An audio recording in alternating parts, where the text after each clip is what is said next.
सभी स्टूडेंट्स को नमस्कार बेटा। मैं doctor Dharm Singh Meena, assistant professor economics, government arts girls college Kota. और आप सबको पता है कि हम लोग इम्पोर्टेंट क्वेश्चंस की सीरीज़ साझा कर रहे हैं आप लोगों के साथ, और जिसमें सिलेबस का डिस्कशन भी है और इम्पोर्टेंट क्वेश्चन भी, दोनों चीज़ें एक साथ हैं।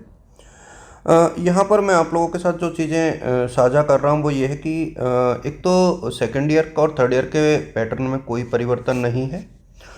जैसे लास्ट ईयर 100 नंबर का पेपर होता था वही होगा। कोई असाइनमेंट, कोई सेमेस्टर, कुछ भी नहीं है। पेपर में भी वही 3 सेक्शन होंगे, तो वहाँ भी किसी भी प्रकार का कोई डाउट जो है आप लोगों के मन में नहीं होना चाहिए। एडमिनिस्ट्रेटिव इंस्टीट्यूशंस इन इंडिया, यानी भारत में प्रशासनिक संस्थाएं, पेपर का नाम है। मैं पहले बात करूँ, पेपर 1 की बात कर रहे हैं हम लोग। सेकंड पेपर की बात अगले वीडियो में करेंगे। उसके बाद जो बाकी रेस्ट ऑफ द सब्जेक्ट है, धीरे धीरे मैं वीडियोज अपलोड करता जाऊंगा तो आपको पता लगता जाएगा। तो किसी भी स्टूडेंट को इसके रिगार्डिंग बहुत ज़्यादा परेशान होने की आवश्यकता मेरे हिसाब में नहीं है। देखिए, पहला जो है administrative institutions in a democratic and socialistic society. यहाँ पर ये जो यूनिट है ना, इसमें पहला क्वेश्चन तो बनता है ये वाला, welfare state and administrative state, यानी कल्याणकारी राज्य में और प्रशासकीय राज्य में क्या अंतर है। तो एक तो आप लोग ये वाला जो है ना वो अच्छे से याद करें, कल्याणकारी राज्य वर्सेज प्रशासनिक राज्य, है ना। ये आप अच्छे से रीड करें। इसके अलावा एक और क्वेश्चन जो है, देखो, कॉन्सेप्ट ऑफ लेजिस्फेयर स्टेट है ना, इसको मैं बहुत अच्छे से थोड़ा सा आपको नॉर्मली समझा दूंगा। ये बहुत सामान्य सा कॉन्सेप्ट है, लेकिन ये जो है ना डेमोक्रेटिक सोसाइटी में क्या रोल होता है एडमिनिस्ट्रेटिव इंस्टीट्यूशंस का, वो आपको देखना चाहिए। यानी लोकतांत्रिक देश में प्रशासनिक संस्था, ये टॉपिक है एक प्रकार से। यूनिट सेकंड की बात करें, देखिए यहाँ भी आपको वो तीनों सेक्शन है, आप लोग देख पा रहे हैं। एक एक नंबर के 10 क्वेश्चन है, दो दो, और यूनिट दो में जो है 10 नंबर के 5 क्वेश्चन है। हर यूनिट से एक करना है, और सेक्शन सी में 20-20 नंबर के 2 क्वेश्चन आपको अटेम्प्ट करने हैं। तो जो पहले पैटर्न रहता था वही है, इसमें कुछ भी चेंज जो है नहीं है। यदि हम लोग बात करें, थोड़ा सा और आगे बढ़े, यूनिट सेकंड की हम लोग बात करें, तो ऑर्गेनाइजेशन ऑफ गवर्नमेंट में आपको कौन कौन सी चीज़ें जो है देखनी चाहिए। देखिए, पहला क्वेश्चन तो आपको सीधा सीधा जो है ये देखना चाहिए, legislature, its role and decline of modern times. Legislature का मतलब है विधायिका, यानी विधायिका की क्या भूमिका होती है, और वर्तमान में इसके कम होने के या घटने के, या इसकी शक्तियों के कम होने के क्या कारण है। ये क्वेश्चन यहाँ से इंपॉर्टेंट बनता है, पहला क्वेश्चन। इसके बाद judiciary function and role with the special reference to power of judiciary review.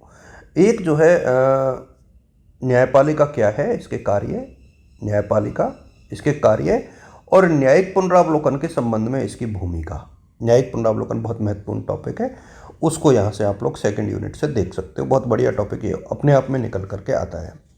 यदि हम लोग यूनिट थर्ड की बात करें, देखिए, एक पहला क्वेश्चन तो ये बहुत शानदार बनता है, वो है फीचर्स ऑफ डेमोक्रेटिक एडमिनिस्ट्रेशन, यानी लोकतांत्रिक प्रशासन की विशेषताएं। देखिए, यदि मुझे लगेगा कि कहीं मैं कुछ चीज़ें आप लोगों के साथ साझा कर सकता हूं तो मैं कोशिश करूंगा। आई एम नॉट श्योर कि मैं आप लोगों के साथ साझा कर ही पाऊंगा, बट मैं कोशिश करूंगा कि यदि कुछ टॉपिक्स जिनके ऊपर मैं वीडियो बना सकता हूं तो बनाऊंगा। तो आप लोग देख जरूर लीजिएगा, साझा जरूर कर लीजिएगा एक दूसरे के साथ। अच्छा, role of bureaucracy in a democratic country, ये भी बहुत महत्वपूर्ण कुछ क्वेश्चन अपने आप में बनता है।